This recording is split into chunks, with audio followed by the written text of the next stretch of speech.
I'm terrified. When I went to bed last night, I stopped by my daughter's room. She's 4 years old. And I stood at the foot of her bed, and I just thought, how do I explain to her who we just elected president of this country? It was kind of crushing. It was disappointing. It's also horrifying.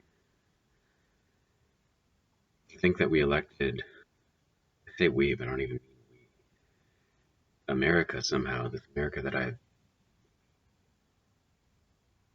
not understood for years, that I don't really feel like I'm part of right now, elected a man who's supported by the KKK, who treats women like objects, who's proud of his being racist, who lies, who deceives, who cheats, who has no conscience.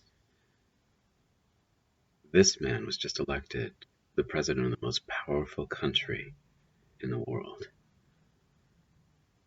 It's not somebody who could be a role model to my children. It's not somebody who could inspire anyone who's struggling.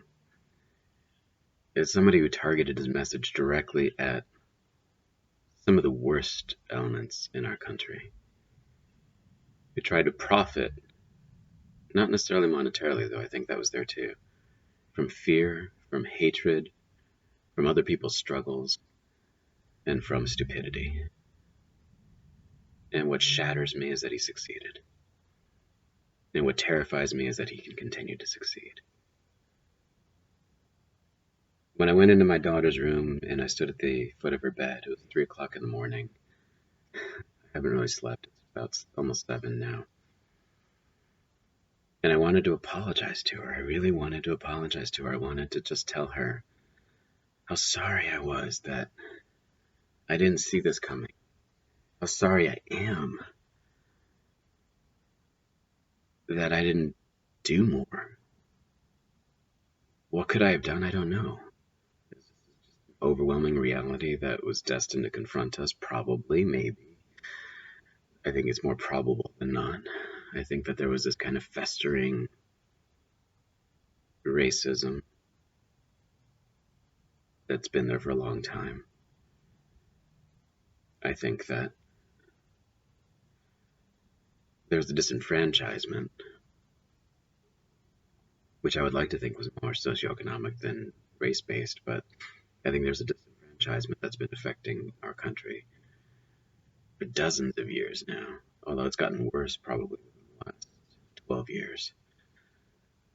And the people with less feel like it's getting taken away from them more and more.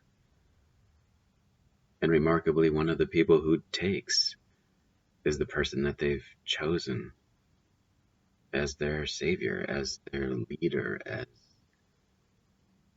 the president of our country.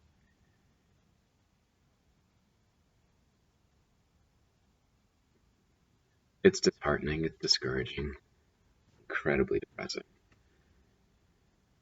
But I think it's also an opportunity for people like me, hopefully people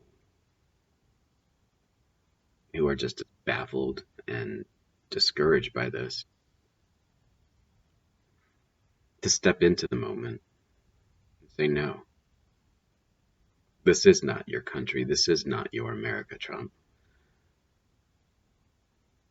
This is still a great place. It's still the country that we want to raise our children in.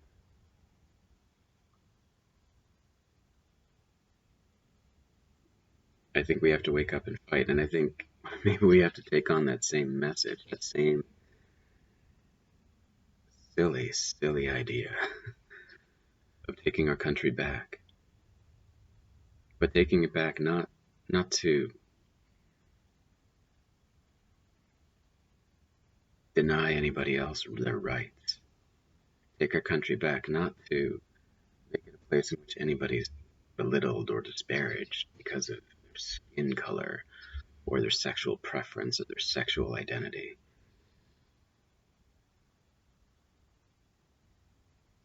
I think we need to take our country back in the sense of embracing intelligence again, and determination. We need to take our country back so that we can hand it to our children with pride instead of with apologies. And I think that's my only choice right now, really, is to find ways over the next 4 years, hopefully that's it, ideally that'll be it, to ensure that this is an anomaly and not a definitive moment for our country.